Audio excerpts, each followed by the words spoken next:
देखिए, तो जैसा कि मैंने आपको बताया कि वेक्टर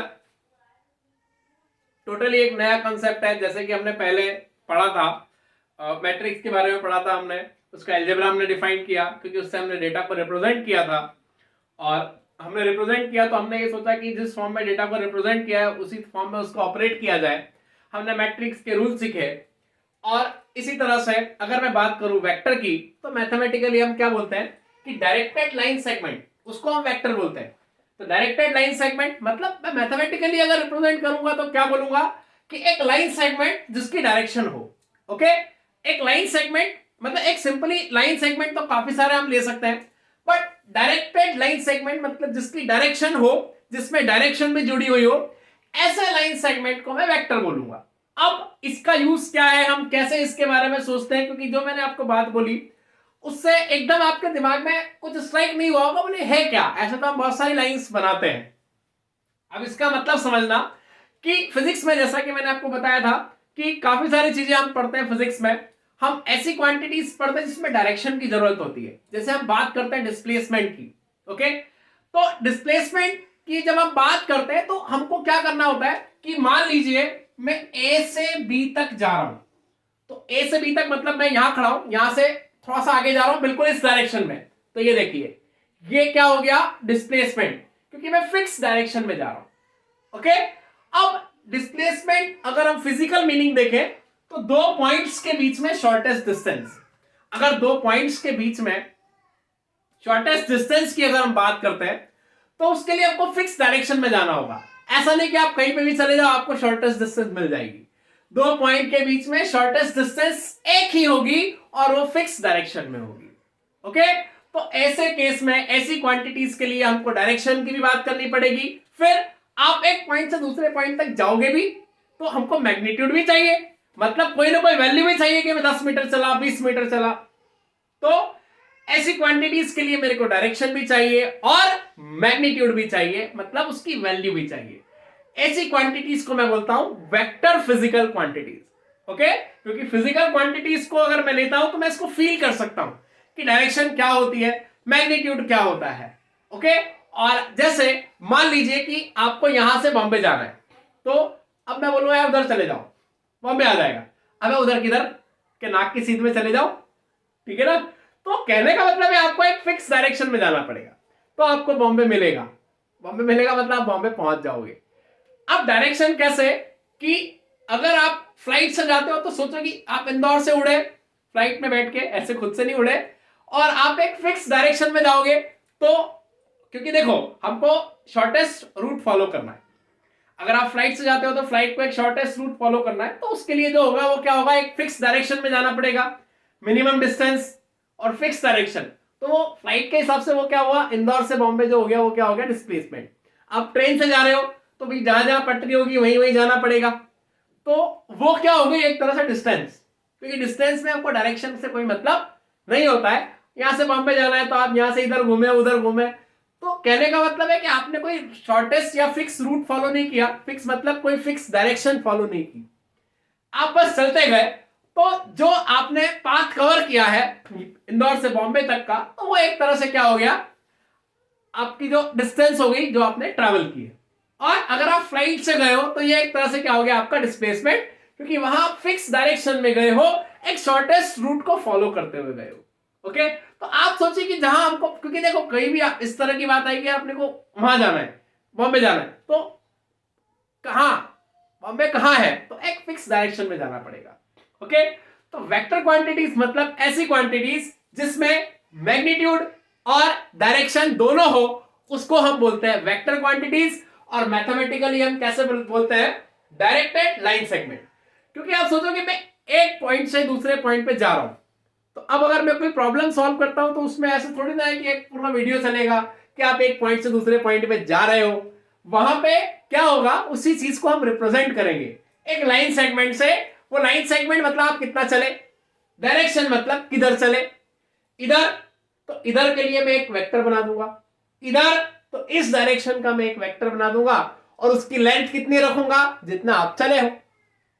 तो इस तरह से ऐसे डायरेक्शन जिस क्वांटिटी में हो, मैग्नीट्यूड हो, उसको मैं वेक्टोरिकली रिप्रेजेंट कर सकता हूं। जब मैथमेटिकली देखते हैं तो क्या होता है कि जैसे हम ज्योमेट्री पढ़ते हैं, आपने 9th-10th की ज्योमेट्री पढ़ी होगी, बड़ी खूंखार टाइप की होती है, बड़ी बेवफा होती है ज्योमेट्री, किसी की सगी नहीं होती है, ठीक है। तो बेवफा होती है, आप समझते ही हो, याद नहीं रहती, आज पढ़ो कल सफा।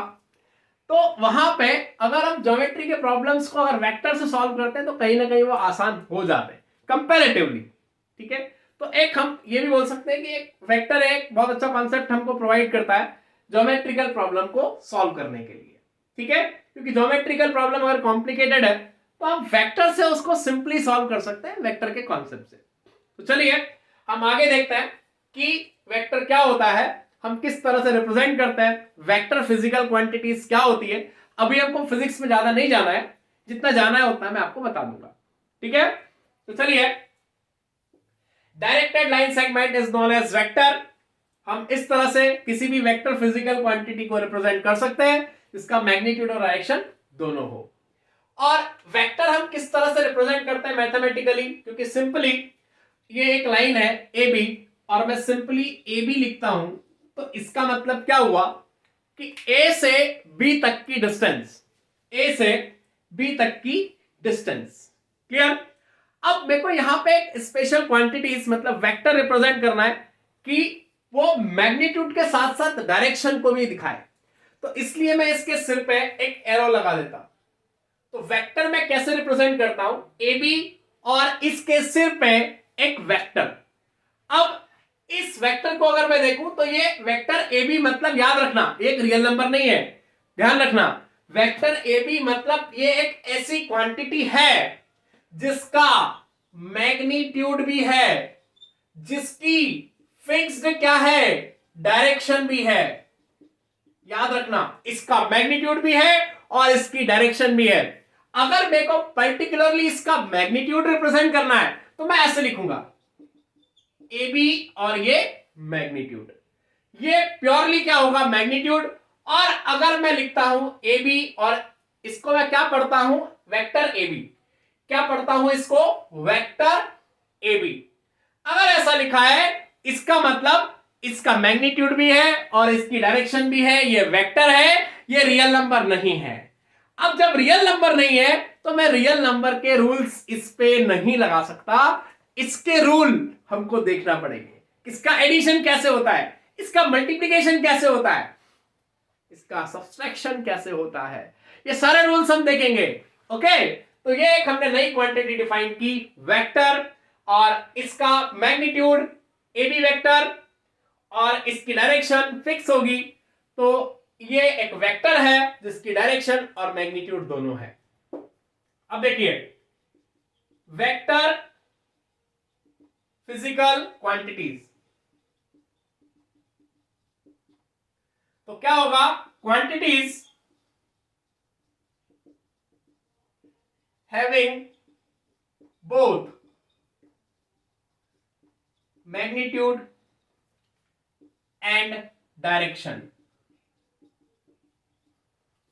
are known as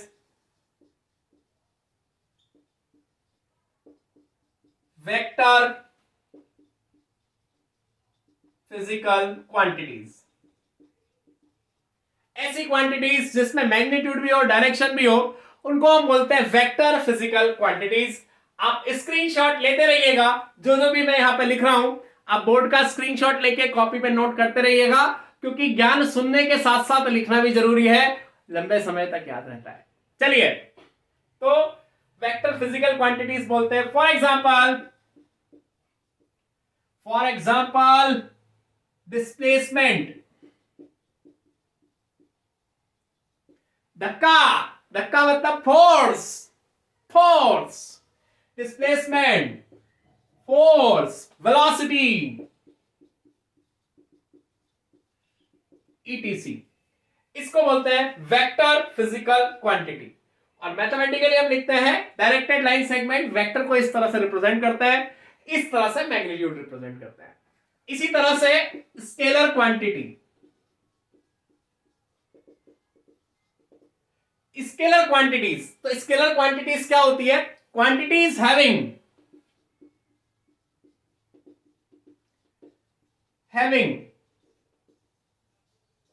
only magnitude but no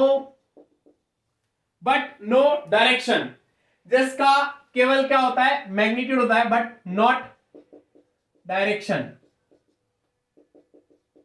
जिनकी डायरेक्शन नहीं होती, are known as scalar quantities, scalar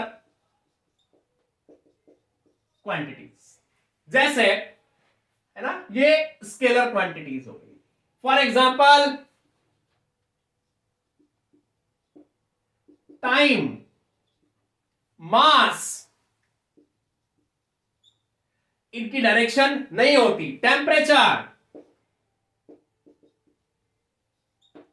time, mass, temperature, इन सब की डायरेक्शन नहीं होती, तो ऐसी क्वांटिटीज को हम बोलते हैं स्केलर क्वांटिटीज, और जिनकी डायरेक्शन और मैग्नीट्यूड दोनों होता है उसको बोलते हैं हम वेक्टर क्वांटिटीज। जैसे किसी का मास 10 केजी है, तो वो 10 केजी एक्चुअल में मास, और मास मींस आपने 9th क्लास में पढ़ा होगा measure of inertia, opposing tendency. ज्यादा डेप्थ में मत जाओ, मान लो 10 केजी, ठीक है, 10 केजी है मतलब है कोई डायरेक्शन नहीं है, तो ऐसी क्वांटिटीज को हम बोलते हैं स्केलर क्वांटिटीज। डायरेक्शन मैग्नीट्यूड दोनों है वेक्टर क्वांटिटीज। और अब हम आगे चलते हैं, धीरे धीरे इसके और कॉन्सेप्ट और वेक्टर के टाइप्स देखते हैं। आइए, टर्मिनोलॉजीज आप समझना यहां पे। जैसे मैं इसको बोलता हूं वेक्टर ए बी, ओके, क्या पढ़ता हूं इसको, वेक्टर ए बी। यहां पे ए को क्या बोलते हैं हम, टेल। टेल मतलब इनिशियल पॉइंट, क्या बोलते हैं इसको, इनिशियल पॉइंट। और इसी तरह से बी, जैसे ये यहां से वेक्टर स्टार्ट हुआ, यहां खत्म हुआ और इसकी तरफ पॉइंट कर रहा है, तो बी क्या हो गया, हेड, इसका सिर बी की तरफ और पैर ए की तरफ, तो इसलिए ए क्या हो गया, टेल। बी क्या हो गया, हेड, क्या हो गया, हेड। ये कौन सा पॉइंट हो गया, टर्मिनल पॉइंट, ठीक है। अब इसमें एक होता है सपोर्ट, जैसे इसको बोलते हैं सपोर्ट। सपोर्ट का मतलब क्या होता है कि इस सपोर्ट का पार्ट ये वेक्टर है, तो मैं किस तरह से डिफाइन करूंगा सपोर्ट को, मैं देखो कैसे डिफाइन करूंगा, ठीक है। ये ए भी एक वेक्टर हो गया, है ना, तो सपोर्ट मतलब ये कि ये वेक्टर इसका पार्ट है, समझ गए। वेक्टर ए बी जो है इस लाइन ऑफ सपोर्ट का क्या है, पार्ट है, या मैं ये बोल सकता हूं कि वेक्टर ए बी इस लाइन के पैरेलल है, ओके। इसको मैं सपोर्ट बोल देता हूं, line of support, line of support.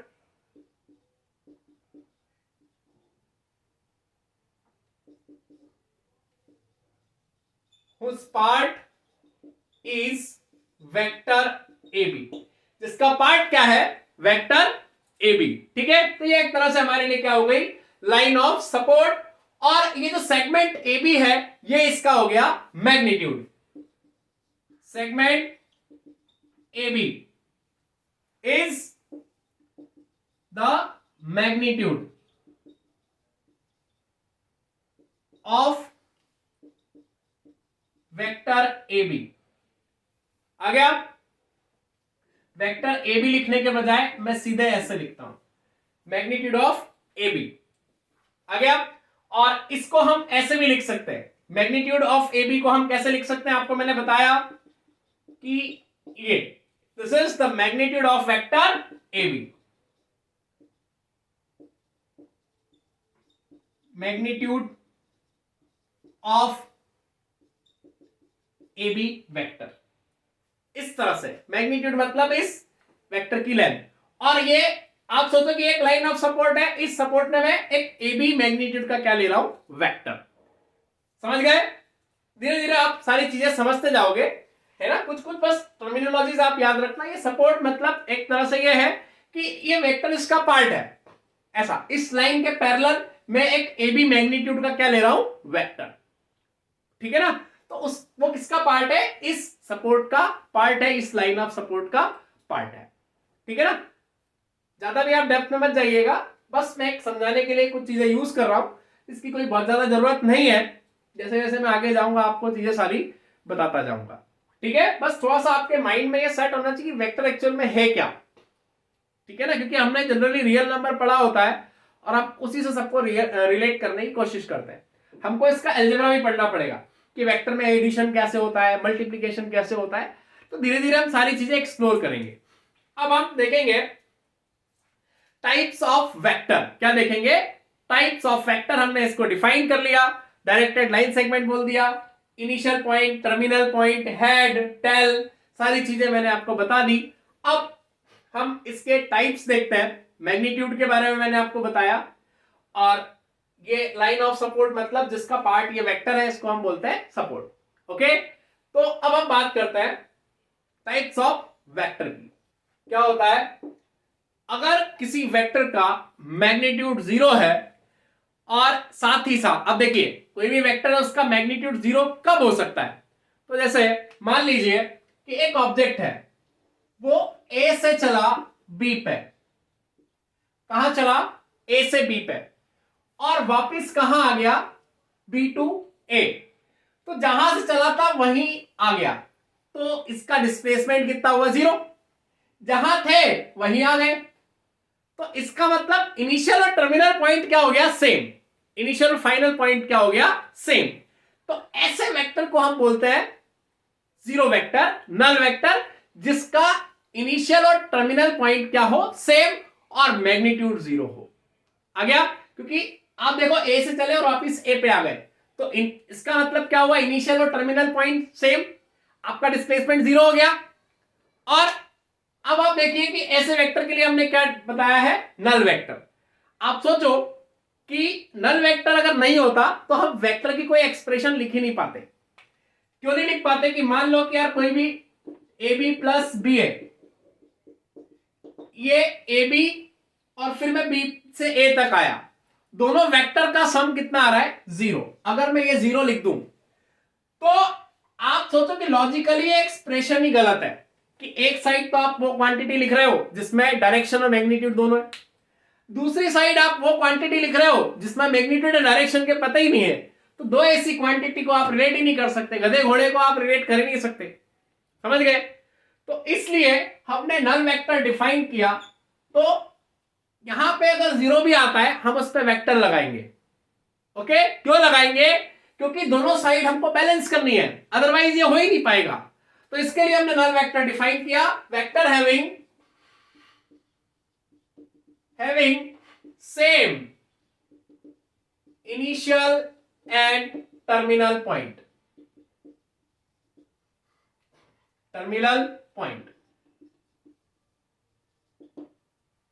Initial terminal point same हो and 0 magnitude is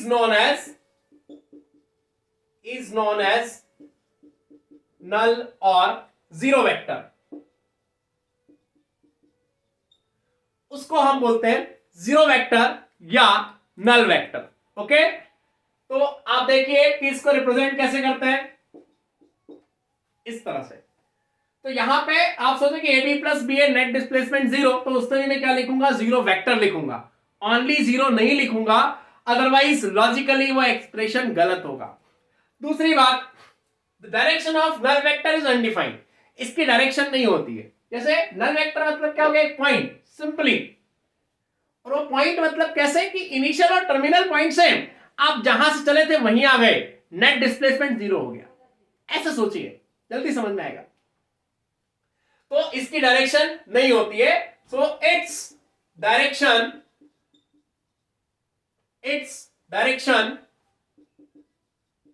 is undefined। इसकी डायरेक्शन क्या होती है? अनडिफाइंड होती है, ये आप ध्यान रखिएगा। ओके, तो इस तरह से हम नल वेक्टर को डिफाइन कर सकते हैं। मैग्नीट्यूड 0, डायरेक्शन अनडिफाइंड, ये आप बात याद रखिएगा। ऑब्जेक्टिव एग्जाम्स में क्वेश्चंस आते हैं कि नल वेक्टर की डायरेक्शन क्या होती है? अनडिफाइंड होती है। ठीक है, होती नहीं है ना, आप खुद सोच के देखो। हमारा मेन डिफाइन करने का मकसद क्या है? कि इस तरह की क्वांटिटीज को हम रिप्रेजेंट कर पाए। दूसरा, यूनिट वेक्टर। दूसरा क्या? Unit vector. देखिए यूनिट वेक्टर मतलब क्या कि जिसका मैग्नीट्यूड कितना हो 1। ऐसा वेक्टर जिसका मैग्नीट्यूड कितना हो 1 उसको हम बोलेंगे यूनिट वेक्टर। ओके, देखिए the vector whose magnitude is unity is known as unit vector। उसको क्या बोलेंगे?